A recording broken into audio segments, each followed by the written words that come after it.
이어서 구약에서는 열왕기 말씀을 이어가도록 하겠습니다. 사무엘서는 마지막 사사이자 그리고 제사장과 선지자 역할을 함께 다 했던 사무엘이 등장해서 다윗을 왕으로 세우고 그 다윗의 왕국을 통치한 이 다윗에 관한 이야기입니다. 열왕기서는 무엇이냐?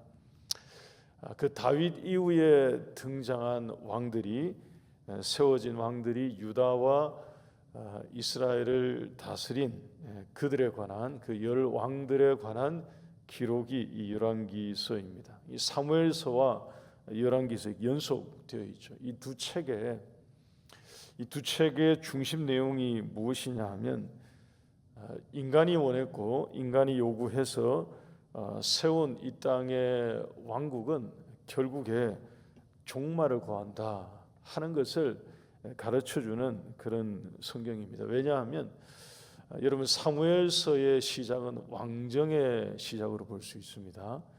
그런데 이 열왕기서의 마지막은 그렇게 시작된 왕정의 몰락으로 끝맺고 있기 때문인 것입니다. 이게 전체 구조가 이 성경들의 전체 구조가 그것을 보여주고 있습니다. 오늘 이 말씀 1장 1절에서 이 4절을 보게 되면 여러분 바로 그런 점에서 이 본문이 열왕기서의 시작임에도 불구하고 일종의 복선과 같은 그런 역할을 하고 있습니다. 이게 무슨 얘기냐 하면 여러분 이 땅의 힘과 권세는 영원하지 않습니다. 이 땅의 권력은 그게 그렇지가 않죠. 우리가 무상이라고 하지 않습니까? 권력 무상. 참으로 한순간이고 들의 풀처럼 지나가기도 하는 것입니다. 1절에서 4절 말씀을 여러분들이 한번 보게 되면 이게 다윗의 모습에 관한 마지막 묘사인데요. 이게 쓸쓸하죠. 그리고 씁쓸합니다. 안타까운 장면이 아닐 수가 없습니다. 열국을 호령하던 다윗입니다. 천하를 쥐락펴락할 것처럼 위세가 당당했고 기세가 등등했습니다. 하나님의 놀라운 축복 가운데 싸움에 진 적이 없어요. 전쟁을 해서 패해 본 적이 없고요. 골리앗을 무너뜨리고 블레셋을 그야말로 두려움에 떨게 만들었던, 그래서 그들 모두가 만만이라고 칭송을 했던 그 다윗의 모습은 어디로 가고 자기의 몸조차 가누기 힘든 심히도 연약한 몸의 상태가 되었음을 열왕기서 이 첫장 첫 절에서 그냥 보여주는 것입니다. 여러분 이것은 우리 모든 인생의 그런 과정이자 하나님이 정해 두신 자연스러운 이치입니다만 우리가 사무엘서와 열왕기서를 이어서 보는 우리에게는 이 사무엘서에서 강력했던 다윗 왕의 모습을 떠올릴 때 굉장히 생소한 장면이죠. 여러분 1절 한번 보십시오. 나이가 많아 늙으니 이불을 덮어도 따뜻하지 않았다고 합니다. 이 표현이 이게 너무 확실하죠. 이게 눈앞에 보이는 왕을 세워주면 우리의 문제를 막 해결해 줄 것 같고요. 그리고 우리를 구원해 줄 사람들이 알았습니다. 근데 그 왕과 왕국의 결국이 어디로 가는지를 이 첫 절에서 복선처럼 보여주는 장면과 같다는 것입니다. 사람들이 기대했거든요. 우리가 다 기억할 것입니다. 사무엘상에서 다 봤습니다. 사람들이 부푼 기대를 가지고 기대했습니다. 자기들 눈앞에 왕만 세워주면 왕이 없던 사사시대의 혼돈을 극복할 줄 알았습니다. 왕이 없어서 사람들이 혼선을 겪는다고 생각을 했고요. 그래서 왕만 세워지면 평온해지고 부강하고 막강한 나라가 되는 줄로 기대했습니다. 근데 그게 그렇지 않음을 이 열왕기서가 실은 웅변적으로 보여주는 그런 말씀이죠. 왕들이 통치하던 이 열왕들의 시대가 여러분 이제 보면 알겠습니다만 더 혼돈이에요.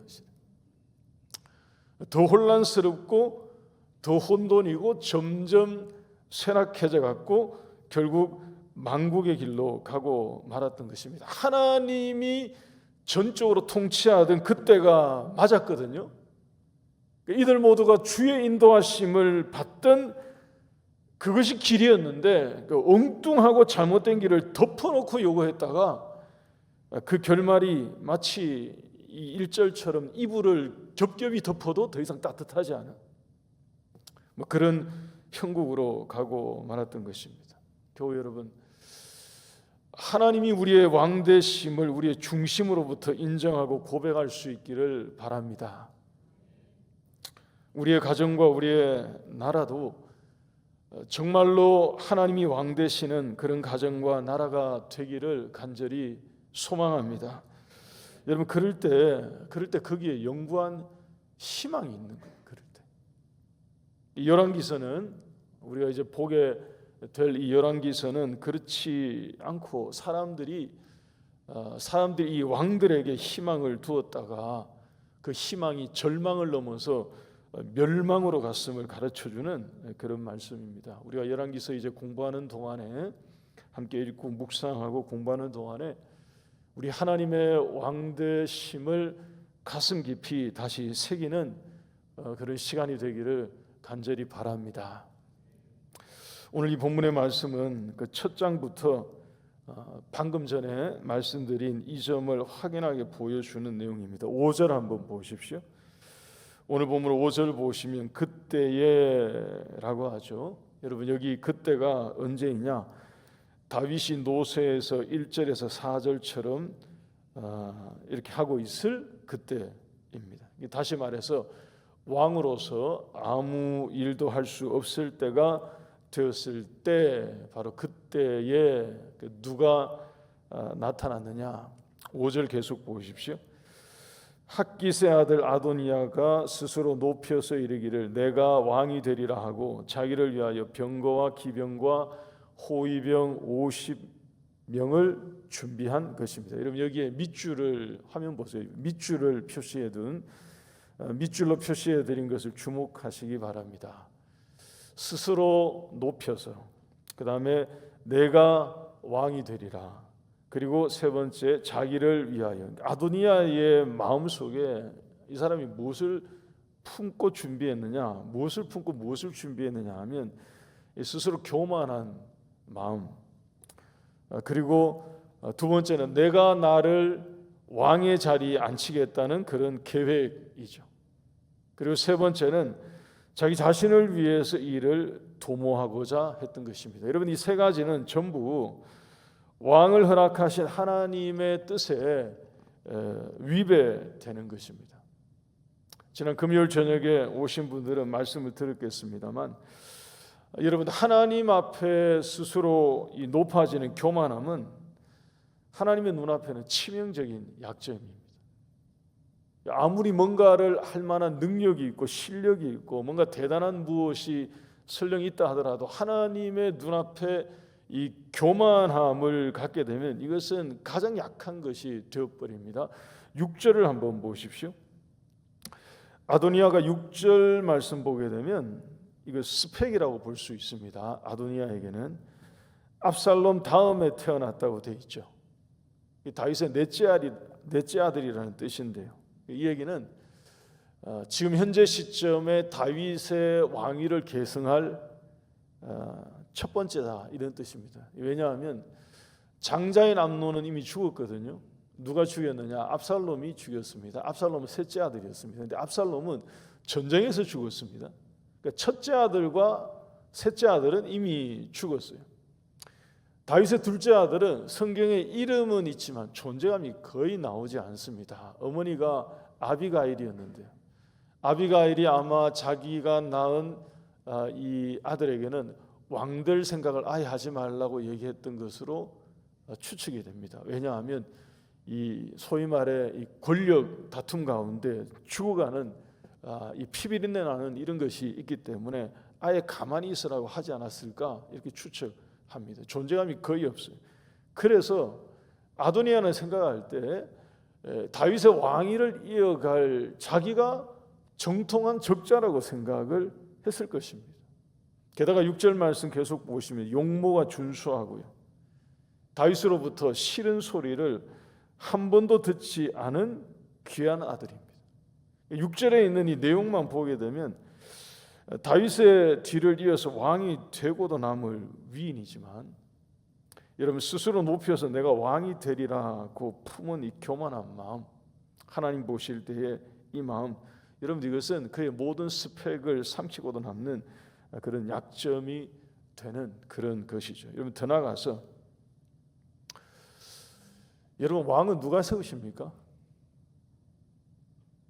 여러분 왕은 누가 세우시죠? 왕은 누가 세웁니까, 여러분? 왕은 하나님이 세우십니다. 믿습니까? 로마서 13장 1절 말씀을 한번 보면, 이거 우리가 다 이해하기 어려운 말씀입니다만 어떤 점에서는 좀 불편하게 생각할 수도 있는 부분입니다만 바울의 권면은 명확했습니다. 한번 보시기 바랍니다. 각 사람은 위에 있는 권세들에게 복종하라. 권세는 하나님으로부터 나지 않음이 없나니 모든 권세는 다 하나님께서 정하신 바라. 믿습니까, 여러분? 구약에서는 이게 더 명확했습니다. 하나님이 선지자를 통해서 기름을 부어서 지명하는 그 사람이 왕이 되는 거예요. 그러니까 왕은 타협의 여지가 없습니다. 하나님이 세우시는 거예요. 근데 아도니아는 지금 뭐라고 얘기를 하느냐?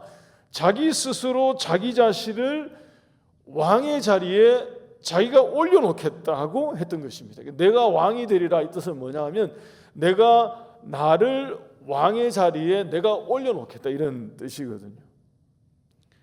다윗이 노쇠한 그 틈을 타서 자기를 위해 권력을 잡으려고 했던 그런 음모였던 거죠.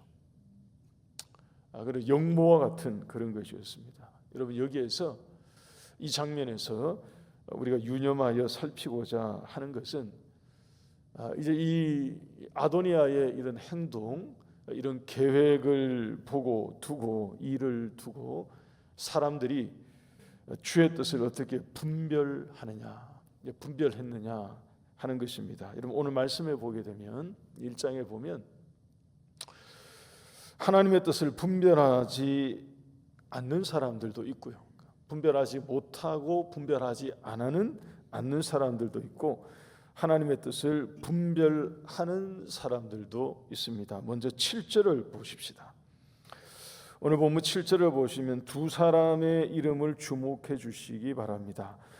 아도니아가 스루야의 아들 요압과 제사장 아비아달과 모의하니 그들이 다 따르고 도왔다라고 하죠. 요압과 아비아달, 이 두 사람, 여러분 이 두 사람은 아도니아가 내가 왕이 되리라고 할 때 그를 왕으로 세우기 위해 킹메이커로 등장한 사람들입니다. 여러분 이 두 사람 다 이러면 안 되는 사람들인데 이렇게 했던 것입니다.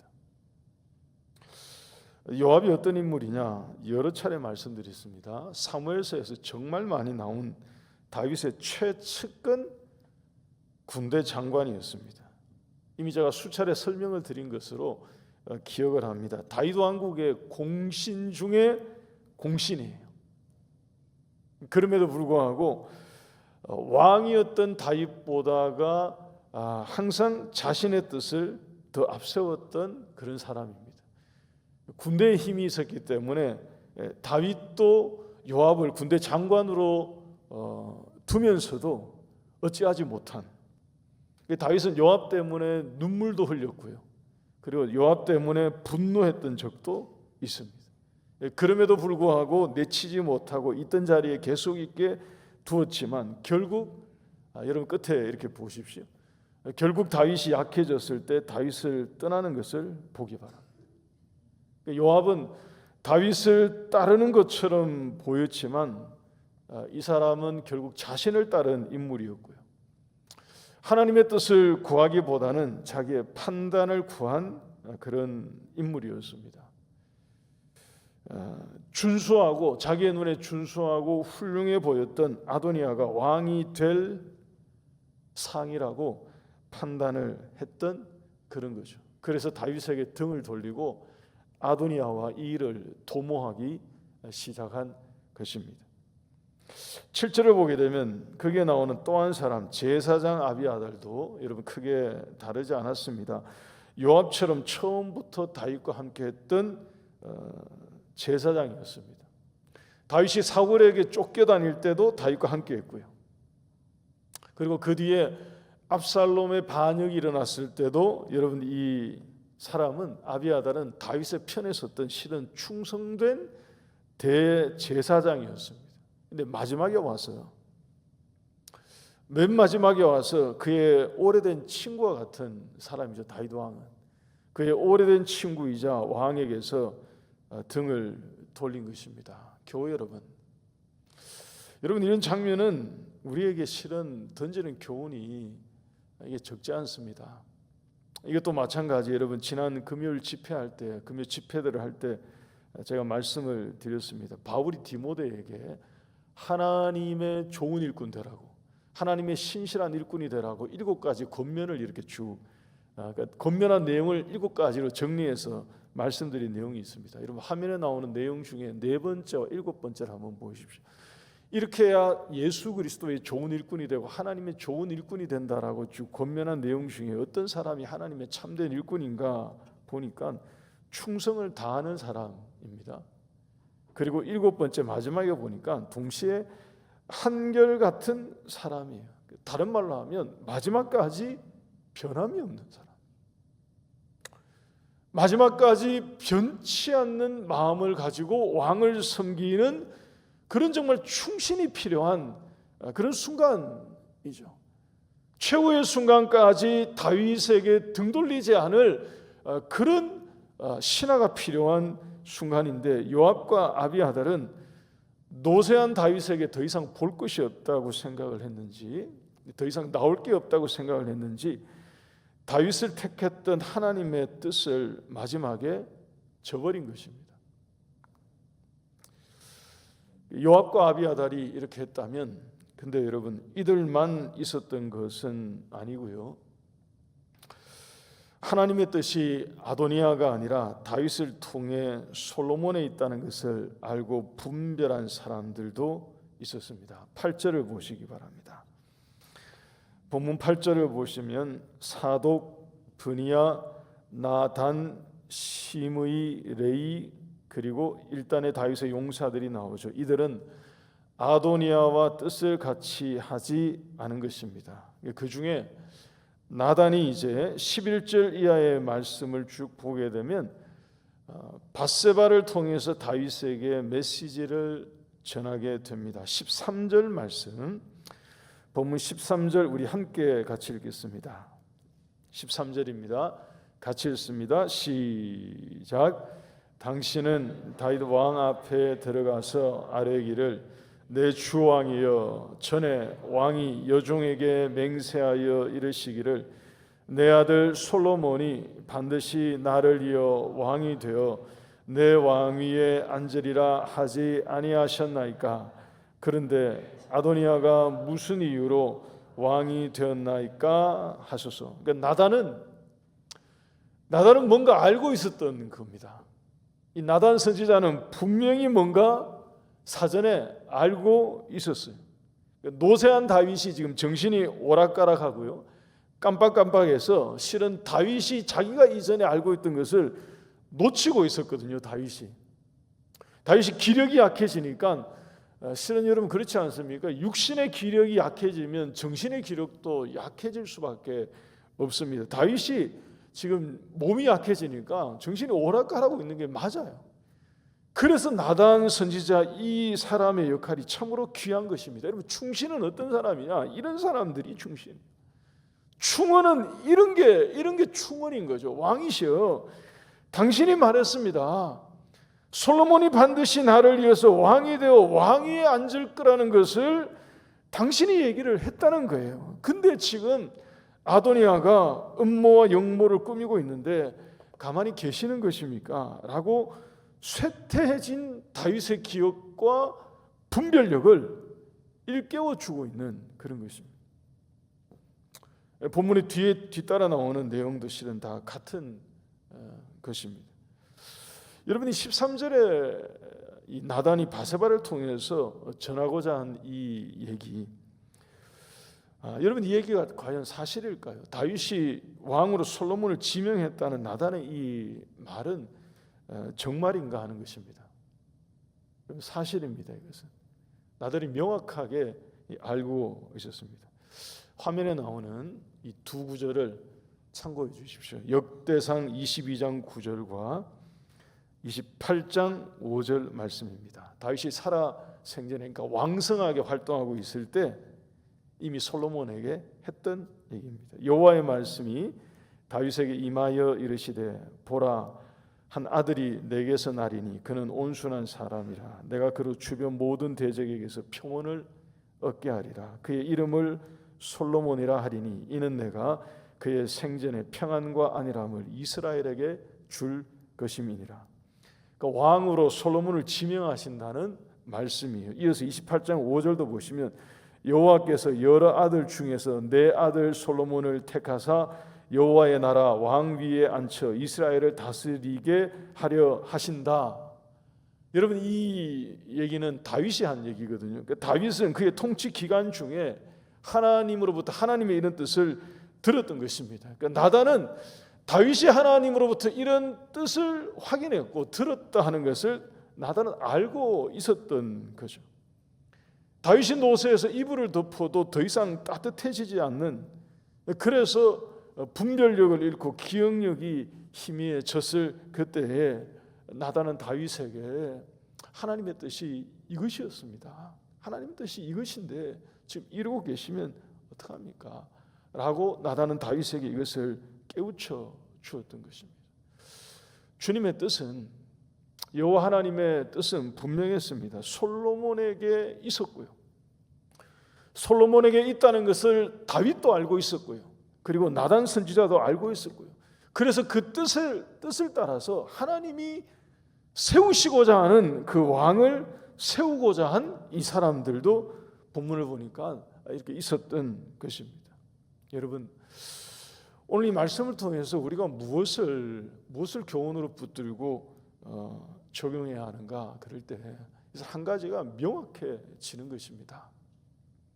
여러분, 요압과 아비아달과 같지 않고요, 우리 모두가 나단과 같기를 소원합니다.